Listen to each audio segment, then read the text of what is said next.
It seems you're describing a certain shift happened to you. This is over the course of 20 years of parenting and having the 5 kids. And it seems that shift happened roughly about 10 years ago. I'm wondering how do you parent differently today, your younger children, than you did your older children? And you've given us some hints, but if you could elaborate a little bit more. Definitely. I would say I'm more patient parent with my younger children.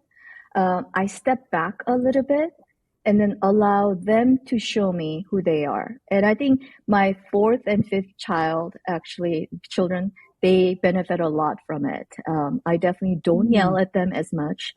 My poor first and second one had gone through me yelling like, why can't you do this? Just work harder.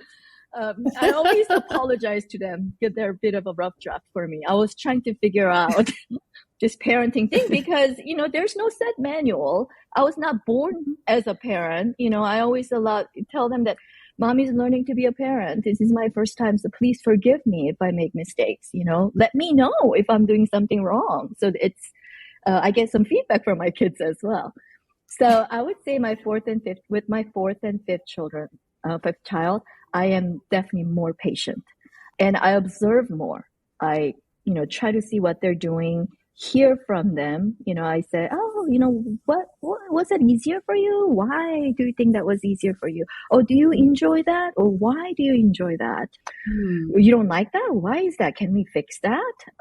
Like if they did poorly on the test, I'll be like, oh, let's look at and see what's causing this. But I also kind of try to teach them, when you redo this problem, and if you can do this on your own, that's when you'll understand. So that next time you see it, you will get it right.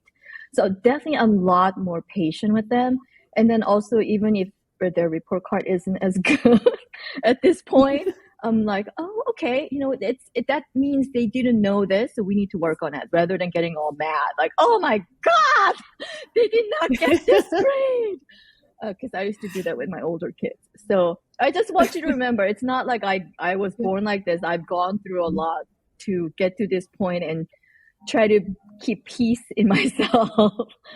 So I think of it as long run also to even, from like first grade to the 12th grade, that there's also multiple chance for them to get better. If the fifth grade year wasn't so good, then, we learned something from it. So we'll try to improve a little bit more in sixth grade. So I definitely am a lot more patient. And I think because of that, I actually do enjoy it more. Like we laugh about it. I'm like, oh, that's what you got. All right. Let's see what we can do. Yeah. And that's the ultimate tip, right? How to enjoy parenting more, right? Yeah. Well, I wanted to ask you also, because you have 5 kids, and from what I've heard, they're all quite different, right? They have different talents, they have different interests. And I wanted to see, how do you develop and how you even recognize those different interests and talents and predispositions in your kids? Because I think sometimes when you have just one child or maybe just 2 children, it's as a parent, then you're more likely to kind of impose that that self on your children. But when you really see, such a range, right, of interests and talents, perhaps it's helpful to see that. Yeah, maybe it's because I have 5 children. I realized that even though they came out of me and my husband, sometimes they're just very different from us. And at first that was hard to accept. It's like, oh, you're my child, but why don't you get this? It's like, you got the brain from us. But I realized that they're like different side of brain. I'm left brain, my left brain is more dominant, but their right brain might be more dominant. It's like, wow, So I think one of the benefit of me being a scientist is that I am naturally curious. Like, I want to know more. I want to know why. I want to improve if I can. So that actually helped me, because when I decided that I'm going to separate my identity with their academic success, that allowed me to sit back and just kind of observe them. Like, see what they do, what they're naturally good at, what they're naturally drawn to, but at the same time, what they want to be. So, for example, I have one child who wants to go to med school, but I do know that it takes her longer to get the mathematic concepts or scientific concepts, or even memorize facts, it does take her longer.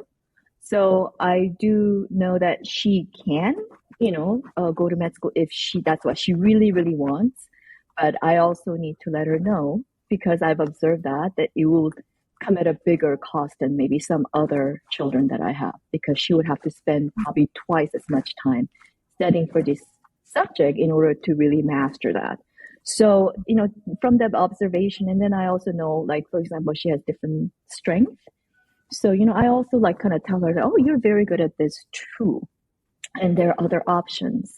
So I think observation is very important. Like, as I mentioned, like becoming friends with them. You want to get to know who that person is, that person as he or she is, rather than putting my lens as a parent, having preconceived notion that my child should be this way, kind of accepting, oh, you're not good at that. Or, wow, you're really, really good at that. Like more than I thought, you would be, So just kind of letting go of my prejudice was very important, and just kind of accepting them for who they are. So I would say just spending time, observation, and also taking them to different places, and allowing them to be in different situations. And one thing I appreciate about it is just even car ride, when I get to have one-on-one time and just talking to them. Sometimes I just turn off the radio on purpose so that I can talk to them and just, hear about their friends and just what they're thinking, and just spending time and becoming a listener, I think, is very important, because your children have a lot of stories to tell you. They want you to know who they are. Yes. Thank you for watching. If you're enjoying this, make sure to subscribe and hit the notification bell so you don't miss future videos.